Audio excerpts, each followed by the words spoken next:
দেশের মানুষকে নির্যাতনের হাত থেকে রক্ষা করার জন্য, মা বোনের ইজ্জত বাঁচাবার জন্য নিজের জীবন বাজি রেখে আমি মহান মুক্তিযুদ্ধে ঝাঁপিয়ে পড়েছি।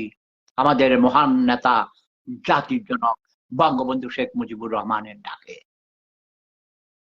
যুদ্ধ শুরু হয়ে যাওয়ার পর আমরা পরে শুনেছি সেটা মেজর জিয়াউর রহমান জাতির পিতার পক্ষ থেকে স্বাধীনতার ঘোষণাপত্র পাঠ করে শুনাইছেন। তিনি ঘোষণার পাঠক ছিলেন, তিনি ঘোষক নন। তবে তার এই ঘোষণাও আমাদের অনেক শক্তি জুগিয়েছে।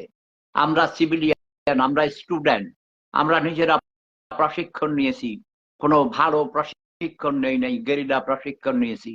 কিন্তু যখন আমরা শুনতে পেলাম আমাদের সাথে সেনাবাহিনীর অনেক কর্মকর্তারা আছেন, জেনারেল আছেন, জেনারেল ওসমানী তখন জেনারেল হয় নাই, কিন্তু কর্নেল সাহেবরা আছেন, মেজর সাহেবরা আছেন, তখন আমরা খুব শক্তি পেয়েছি, সাহস পেয়েছি।